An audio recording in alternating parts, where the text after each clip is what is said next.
Welcome back to the second part of the conference. Today we have invited with us here Fredrik Höjer, that was interviewed today, and Tallen S, that we met yesterday, and Paul Castagno, that we met on the first day. So, theme of the day, language, speech, and musicality as strategy to develop character in acting. So this is the theme that Eystein and we have sort of chosen for the day. Why we've chosen this theme? First of all, because we had you, of course, in the interview, but also because we're very interested in sort of brainstorming from this idea of language-based character, and also to think about, again, the skills that actors train when it comes to speech on stage, the understanding for rhythm, and the understanding of voice. Of course, there is a lot of technicalities, and they learn a lot of things that are very important. They learn how to change dialects. They learn how to give meanings to what they say. They learn about different historical way of writing rhymes and things like that, blank verse and so on. But I feel that we sort of lack the ability to sort of teach how to be really creative when it comes to the work with speech, text, and voice. And of course, when we sort of invite a person like you, Fredrik, that has sort of created his own style to be a performer, when you perform like the small thing you did before, you really go into our, understanding of what is speech on stage, how you use breathing, voice, posing, and rhythm. So there's nothing more acting than that. And students in acting schools, they use hours and hours to sort of work with these kind of subjects. We have colleagues here, Lars-Erik, which will be interview, that wrote a book about this. So I don't know, I'd like to open sort of the conversation with you guys about what do you think are the skills, how do you think we can work in a more creative way when we sort of bring actor to approach speech, voice, and the understanding of rhythm on stage. Do you want to have some comments? I mean, or... When I started to work with the Greenland Sutra with my wonderful director Mattis Herman Nyqvist, I came across what I found to be a paradox in acting, which was to truly act, you had to not act in a way. And not acting is like the best way of getting to something true within yourself.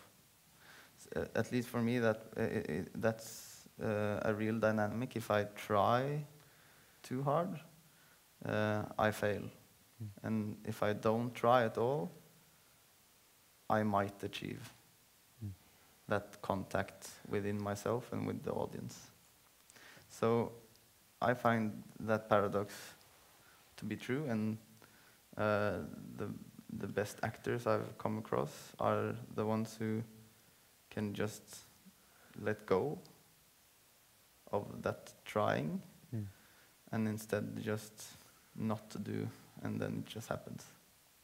Yeah, I follow your reasoning, and it's very, I mean, one experience that when you talk, the way you relate also to your text, but in a way, I mean, if you take in my point of view as an audience, I also experience what you're doing extremely theatrical. So going in the direction of the theatricality that you also talk about in your book, and so I wouldn't define the way you talk. I don't say that I do it every time, because but it's I think it's a true axiom at least. And for me as a performer, the only thing I can do is try not to try. If you follow me. So is this what you teach to your students now in the workshop? That they're following with you? My workshop is more concentrated around getting to know your own inner voice by using text. So the force that lies within performing your own text, which are a result of your own inner world, is what my course is centered around. So that I leave to this institution because yeah, that's something I just noticed in my own acting career and just find it to be true. I have to tell a bit of a story because I was directing a play, and then I had I came to know your work, and then we sort of thought about creating this sort of figure, which was the concept of the play, trying to figure out what the play was doing by being a play. Was this Love and Money? Yes. Yeah. And then, of course, like I asked the actor to sort of get in contact with you and work with you because you had to develop this monologue. And it's because you sort of, when I saw you, you sort of created a standard, which I could only describe by do like Fredrik does. and this is basically what I'm trying to decode and what we're trying to decode, because when this is a problem of an institution like this, you know, we respond to what's happening in stage art in a general way because it creates a reference, which becomes also an expectation, both in the students and in the audience, and sort of we try to decode how we can sort of recreate that. Would you say that maybe when you will approach your theoretical investigation in the future, you could be interested in sort of decode or try to understand how you could sort of pass this kind of competence to other people and what this competence is about? I hope so. Because, and I also hope I can like find it out sooner for my own sake, because it's I find that now that I have done these texts a number of times, I also get trapped in the same patterns and the same like schemes that I know so well. I know how to say these words, and I just say them the same way, and it like hinders a sense of getting to know the text in a new way every time, which also is the same as experiencing the text as something happening right now, and perhaps improvised. Great. Tale and Paul, do you have something you want to add, and also Tale, about your writing, because I think you push and you always look for actors that can sort of meet your writing and give another layer and work also creative with voice, with you know. So well, how? as you know, my work is extremely rhythmical. I mean, all of it is composition and rhythm. And, yes. And although I change the text types and I use ready-mades and so on, they're always based on what do they do to each other rhythmically. And I think a lot of new playwriting strategy or language-based writing is like that. But if I want to add something, it's like I think there has been not a problem but a challenge that one always sees language as meaning. So one is always looking for the meaning. What does it mean? And what kind of logic does it have? But language can also be completely without meaning and without logic, but still be very expressive and theatrical. I mean, some parts, like what you were doing with a machine piece, is like that. It's not really that we get the meaning or that we like understand the logic, but it still has an effect on us. And I think that we work too little with what the material does with us. Paul writes also about the gestural type of side of language. Like you say, language actually does something. Something could be like being hit or being caressed. Or just by the way you choose the consonant and the vowels and how you put them after each other, you can have a soothing effect or a shocking effect. And I work a lot with that, and I think actors should I mean, it's such not only fun, but it's like physically lovely, both for the actor and the audience, to feel that effect it has. So I think I would really like to have that side of language into the acting training and understanding that it's it's close to music sometimes, but also close to gesture and even touch and acts. Yeah. Yeah, I mean, I felt that way about your performance when you were seated and you were, that the cadence of speech, for example, was highly increased, and the articulatory aspect of the language, you know, how we were hearing it, you were changing it, you were modifying it. Even though I don't understand Norwegian, right, I'm able to respond to it as a kind of gesture. Yeah. So in essence, I mean, the interiority of what you may be feeling may be different than how it's being expressed, because it's very dynamic. And the speed, for example, has a kind of confidence, and it cuts through the air. So there's that sense that that it's shaping the space in a way. You said something about the culture in the language when you. So I wrote down, because I wanted to ask you this question. Could we also say that language-based means culture-based? Yeah, you know, I was thinking, because when I wrote the second edition, I called it Language and Media in the 21st Century, because it seemed to me that media had come into it and penetrated it in many ways, and that artists like yourself were really breaking form, actually creating individual form, you know, and what you're doing, reminiscent of my son who creates music, but he plays chords in different tunings, and you can't understand why I can't, because I know how chords are, but I'm looking at what kind of chord is that? It's all different tunings. He says, I only want to express in a new sense. It's a new thing. It's something my thing. And it was so much parallel to what you're doing, and that you've gone out and created, in a sense, out of the bubble of coherence, a new kind of expression. You know, it's innovative. This, what, you know, Saussure called parole. You have the lang, which is the coherence, you know, what we know, what we see when we go to the theater, and then you come out and it's something different. It's these algorithms. It's you're working with sound, integrating sound, text, antic movements, you know, vocal inflections, and that sort of thing. It's like, so we're responding to it as something other, as something new, something that's moving forward. So I think, yeah, that's right in keeping on. It's exciting. You know, it's frankly, because I mean, artists are doing things now and interacting with YouTube or interacting with media in different ways, and that's part of this phenomenon, what you can call polyvocal playwriting. And in a way, I mean, it's been around since you know, late 1800s or even mid 1800s. This process of cutting up and pasting, and I mean, working with languages like Schwitters, for instance. I mean, it was very early on, even here in Norway.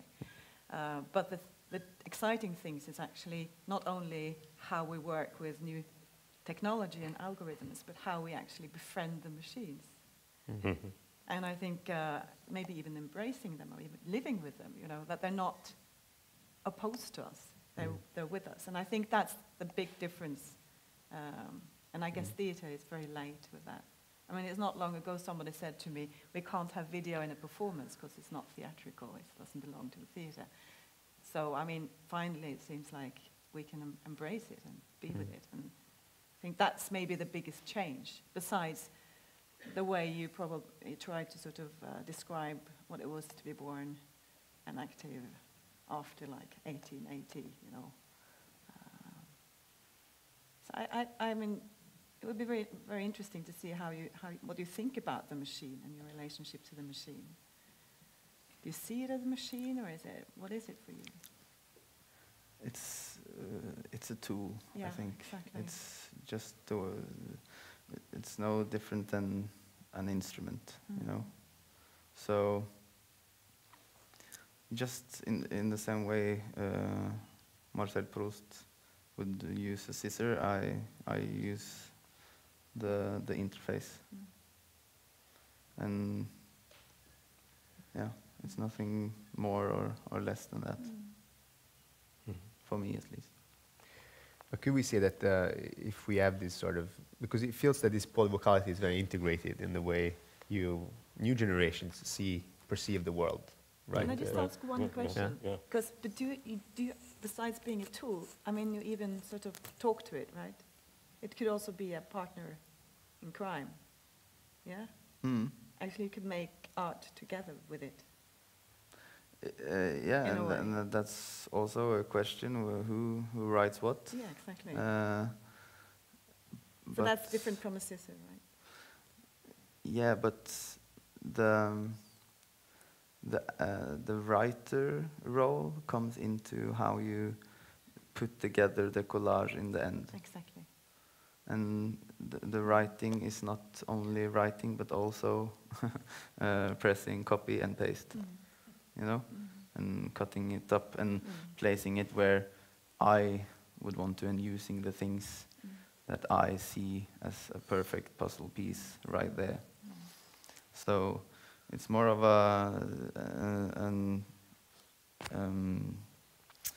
the term writer is more or less like challenged than how you use the tools. Yeah.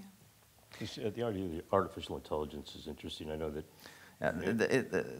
The term is quite like, this is so light and so simple kind of artificial intelligence that you can almost not call it that at all. What we in the everyday language, how we use that term is quite different from what you could. so you would be considering, for example, creating artificial intelligence characters that were, in other words, simulations and so forth, in terms of what you're doing now as a dramatist. Is that something that kind of experimentation is something that is of interest? Yes, and this is a more kind of a training module, you know, and artificial intelligence is more kind of 1 to 2 years from now, where you can talk to Siri, kind of if you guys have seen the movie Her, it's the protagonist befriends his cellular phone. And starts having a romantic relationship, because she is like, she can improvise in that kind of way. And the technology we use is not quite there yet. It's at least here in Norway, where we have fewer people, and the training conditions are like smaller. It's easier in the States, and there these technologies are more in the making. One thing that you're doing, I think, is we haven't really brought up, is the site-specific, or bringing things out into outside of theaters into the very world, or the culture. You talked about the bus and downtown, just a kind of almost a street type thing, but more sophisticated in terms of what technology that you're bringing into it. Is that like you're thinking about, in a sense, a street theater type of thing, but a more evolved or evolving that aspect of the form? Yeah, I think about these things in a context, a text kind of dichotomy, where putting these texts into an institution, theater kind of setting is in a way changing the context, and putting it outside on the pavement is also changing the context. So that's how I view those things, I think. Changing the surroundings is also impacting the meaning the text imminently has. Can I ask you something? Because now you told me that you're probably going to play a part now, soon, a role in a play, a more classical production. Is that right? Yes. Yes. Yeah. So from your sort of autodidact perspective, are you going to try to, do you have a plan for that, or you're just going to see what happens and improvise and bring your experience? How is your, how do you think about this? I use my own emotions and backstory in the same way. I have like tried to think about how the sides of the character and the different psychological traits he has. He's the worst person in the world, so I have to find like my own worst person in the world in the way I can act it out. So that's how I work. Actually, it's kind of a method acting kind of thing, going back in my own textual biography and using it actively here and now when I act. Did you discuss this with the director when the director called you, and how was the conversation? Hey, Freddie, you want to play? Yeah, some things we openly discuss, but in this sense, I think that's like my creative decision as an actor. That's also a kind of writing process for myself. That's interesting. So you see actually the acting side of it as a writing process for yourself. Definitely, yeah. It's the same thing. Yeah. So this is how I On a try. deep level. This is how I try to work in my workshop. I mean, writing and acting is the same. It goes hand in hand. And I think that's also something, probably when you work with text in theatre, we don't think about that as a. It's not just performing it. Well, for example, do you think we could teach text instead of starting from the understanding, decoding, finding the main words, and understanding, and learn how to sort of read it or talk it in a nice way, that we can maybe start teaching text from writing text, teaching actors how to interpret text by also writing at the same time? Do you think this could be a pedagogical strategy? I don't know. Yes. Yeah. I just say one thing more about it, because I also think it's a way of what we talked about yesterday, reading a text. Because you're also your own first reader, right? I mean, the biggest thing for a writer is to be good at reading your own text. That's the hardest part, I think. Yeah. So, but what was your comment? A reading of a book and of a screenplay. A reading of a text is also an output. The text itself is the input, but how you decode it and what meaning you find in it is an output. That's a personal experience. In a way, you can say you write when you read, because how you make sense of a text is also based upon your own personal experiences in life. And I was gonna, because you mentioned that the meaning is out there, you know, and that everybody gets their own thing, basically. Are there texts that you do that are more authorial, where you have an intention in terms of what you're trying to get, something, either a political, whatever kind of statement, or something artistic, where you are embedding a certain kind of thematic or meaning? Definitely, because I don't. Even if I perhaps convey these opinions of mine right now as absolute truths, I see it as like one way to look at it, and there's a multiplicity of other ways. And basically, what you always have to do is there's no other way. You have to have a tradition that you, in some way, you're in a relation to. So when I write prose, and especially when I wrote a children's book, I like to incorporate these traditions in a bigger way, perhaps. Because, yeah, I don't know.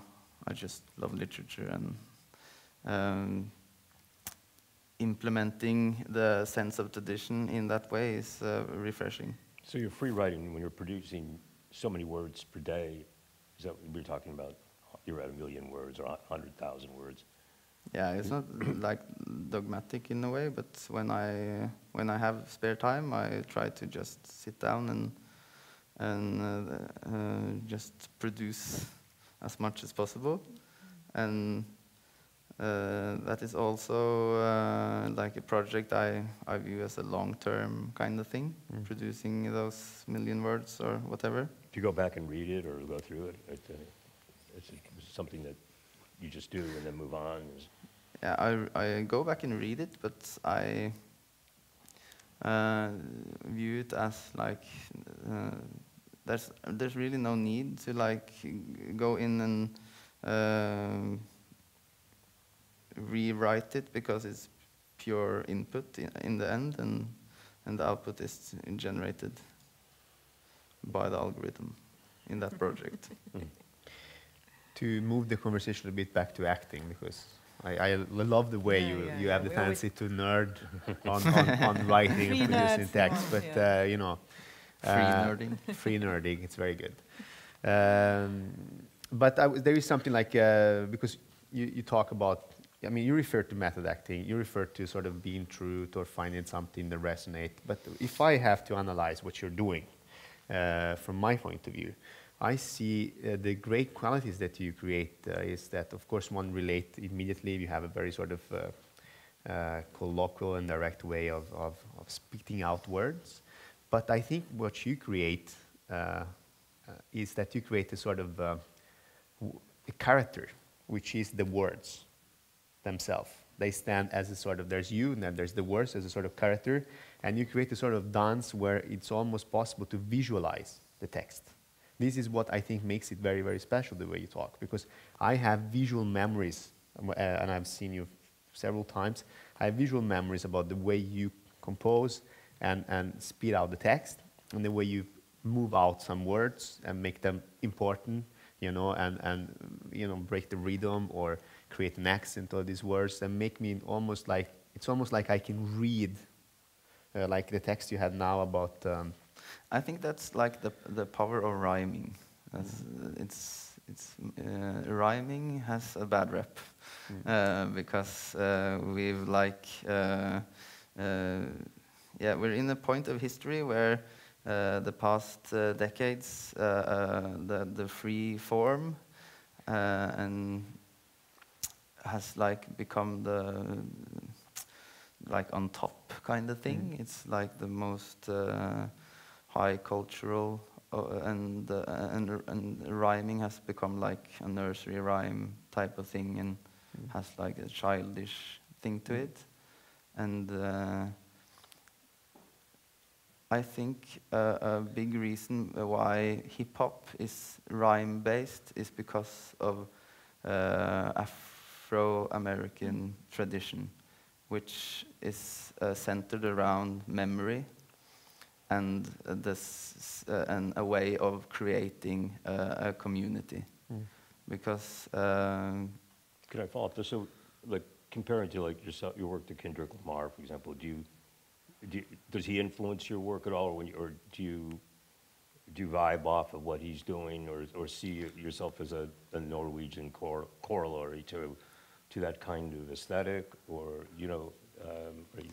I can at least say that that type of aesthetic from the early 90s has like vibrated in young Norwegian white people, and that's in one way really weird, because I really feel that vibration, and I love that energy, even if I don't always like love the texts. So, but with his work, which has evolved. His work is yeah, that really resonates, especially the earlier albums. But to finish this thing about the acting aspect is that I think it's very common in many way of teaching text for actors that sort of one do the opposite movement. One take the text and make it so organic to the person that when I look at you talking, I have a sort of, I get closer to you, I have a sort of mimetic, you know, I see the character, I see the human, right? And I don't visualize the text. So I think it's two very different movements and two very different competences to take a text, bring it to yourself so that the audience can get an experience in this human being and not really thinking about text as text, or to sort of give to the text a real character life so that I sort of relate to this text. I think that Yeah, I think that's what happened. Like in your performance, characters begin to emerge.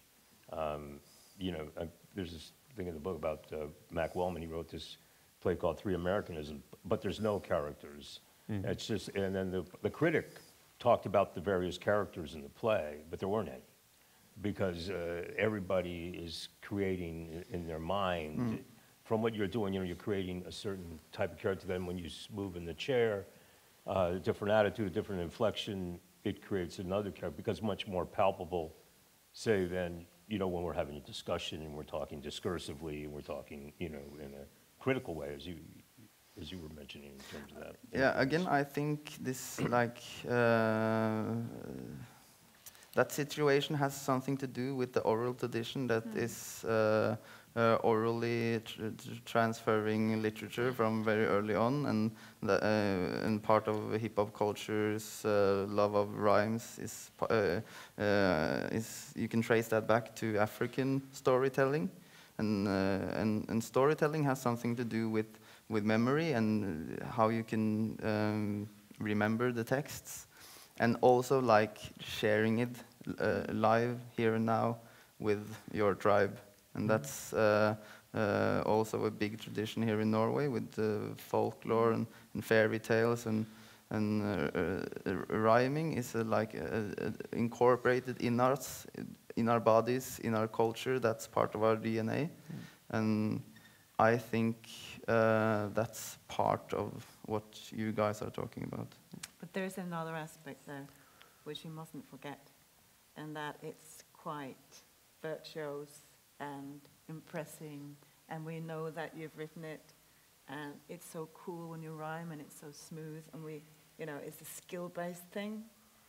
So also we get kind of sort of taken by not the fact that you're doing it in a special way, or the rhymes, the effect of the rhymes, but actually it's that you're really good at doing it. But that's also like a hip hop thing. Yeah. The ego there is like, I'm a humble and shy guy all the time, but when it comes to like my emceeing skills, I can dead on say that they are like extreme in every way. So I'm not so shy when it comes to like the emceeing skills. Then that's a part of why I love hip hop, because you're allowed to say that. But I also think that's a part of what we're talking about when it comes to acting skills, because some of these monologues that you find, although they're in free form, I mean, they have this virtuous kind of quality. I saw this play called Drømkvær, which actually Erik Fauske wrote the text for, and there are some monologues there, like just to do them is like physically exhausting. And one is like about falling, like falling through worlds. And the text is literally taking the actor through the worlds. And it's like he's spitting the words out. And just to make the words like actually happen in the way they are supposed to, makes you fall and it makes him fall. And it's like watching dancing. Or it's like an aria. I mean, that's it. I mean, because you're listening to the way it's being done, and how the vowels and everything and the vibe, it's all creating this gestalt that you talked about, that form. But it's something, the presence of the actor. I think that's what Polly will call it. I mean, I think this style demands a kind of presence of the actor that's more palpable than in the more interior styles that we find American training, Meisner training, and so forth. The text demands a kind of expressiveness of it, and a look at the actor in a kind of demonstrative way. And it brings the spectacle up in there, both in the performance and the text. The text shows its brilliance, which is also, I mean, a part of it. I really love that. And I guess it also does something to you when you perform it, right? It's not just you being good at it. It's an exchange of energy, you know, and as an actor, you might say, or a performer, because the same mechanism is present when I do a concert. When I see that it resonates in the audience, it's like it's feedback looping and enforcing in every like iterative motion, which circulates between me and the audience, and that's also a mechanism that I've like tapped into that energy, and that's also like a trick. Yeah, and it's not also the same like riffing and repetition and like, you know, this composition that sort of, it moves you along, it hooks up on the next and it hooks up. It's in a way, it's its own feedback loop, yeah? Because feelings are like a collective thing, and it's a relationship thing. I always think about when I was writing my first novel. I worked as a teacher in the elementary school, and I was a gym teacher, PE teacher, and 2 guys, and they were best friends. They started to fight, and I told the other guys to go in the locker and left those 2, and I had to sit down with them and tell them that, you guys, this doesn't work. I have to call your mothers. And the one guy was like this bad boy, so he didn't care. He was like, yeah, call my mother. I know. And the other guys started like, you saw the panic in his eyes. And we sat there for 5 minutes, and they left without shaking each other's hands. And I was like, yeah, I have to call your mother. And 2 minutes after that, they came back, and they were holding each other, and they shook each other's hands. And I got really startled, because I felt fear. I was afraid. But I thought about that a lot afterwards. Why was I afraid? I was the one I should be afraid about. I was the reason for his fear. It was me who's going to call his mother.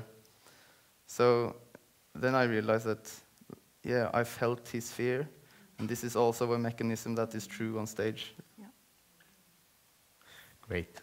I would like to talk about many more things, like creative use of voice and stuff, but we'll come back to this in the next days. Thank you so much to Fredrik, Tale, and Paul, and to you guys. We came a bit late, so we saved some of the questions for or comments for the next days, and Øystein had plenty of time since he went 20 minutes over time. Yes, you did. And there was an accent, I didn't know.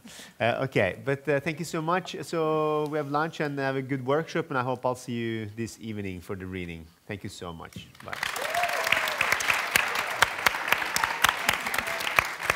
Thank you, Paul. Tack, Fredrik.